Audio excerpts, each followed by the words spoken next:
Darius here with HTRMMA.com's UFC 125 live results here. Wow, for all of you who said that this was a sleeper card, that this card would be boring, take the crow out of your mouth, please. This was an exciting card for the most part, and if you took a look at the names on the card, you would have known that from the get-go. Clay Guida, always weird, always crazy. Didn't do too much, but was entertaining to hear Joe Rogan comment on the constant head movement of Clay Guida. Also on the card, you know, lots of excitement with the return of Thiago Alves. He's healthy finally, and ooh wee, did he put a beat down on Brandon Vera. Brandon Vera just had nothing. He got taken down at will and had made no efforts to get up. By the end of the night, not only was Thiago Silva playing the bongos on his back, but he also gave him a cartoon-like break. Oh my goodness, he punched his face into his, it punched his nose into his face. Goodness gracious. You know, he couldn't do anything but cover it. After that fight, it looked ridiculous. 2 fights for Brandon Vera, 2 facial surgeries. Wow. Time to reevaluate what he's been doing there. He was a long way from being that prodigy that we all knew him to be.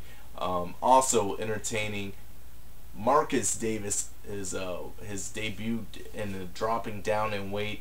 Met in a bad way with Low Heavin Stevens. He was dominating for 3 rounds, and then all of a sudden, boop, you find out why so many people have made Low Heaven's highlight reel. He went down, and it wasn't pretty.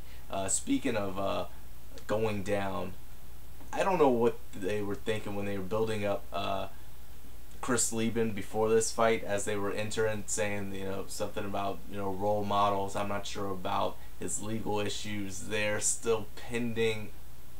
I'm not going to judge, but what I am going to make a question on was them saying he was going to make a title run. Yes, awesome performances, winning 2 great fights in 2 weeks, tapping out Sexyama with that triangle. Very nice, but if he were to win, he'd be going up against a guy that he was the one who started that beatdown when Anderson Silva arrived on the UFC scene.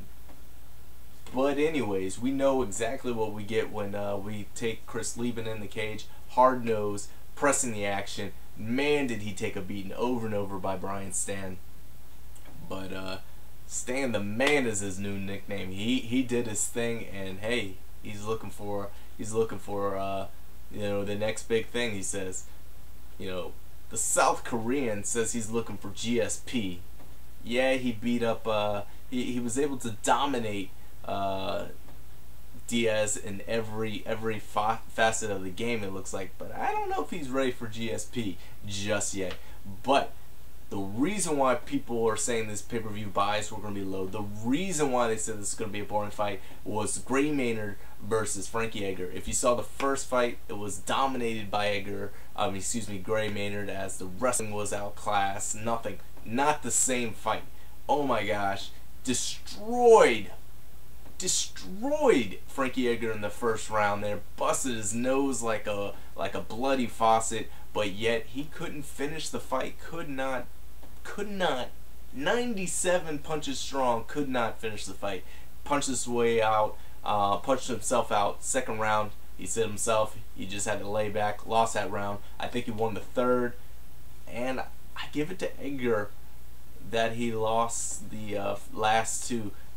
Maynard disagrees. We had him on the show. He said he was ready to go, but and he brought it. It was a very entertaining fight. If Bijan could get a rematch, you gotta give Edgar, or excuse me, Gray Maynard the rematch, because man, that was way more entertaining, the first 2 fights between BJ and Frankie Edgar. I want to see it. I think that, you know, with a little more patience, Gray could have taken that in the first round, but it is what it is. It was a great fight. Also on the card, Antonio McKee, our guest this Monday night on Blog Talk Radio. He lost in a split decision in his debut. Not the way he wanted to go. We'll find out his thoughts on that. Also, we've got T Money Glover, MFC. If you don't know him, I believe he's 5-0. One of his fourth win was against Dean Thomas. He's on the show as well. Awesome card for UFC 125. So many people were doubting it, so I know it exceeded expectations. Go ahead, throw your hate and your love in the bottom below. Make sure you rate and subscribe. Check out HTRMMA.com for your news, notes, and all things MMA.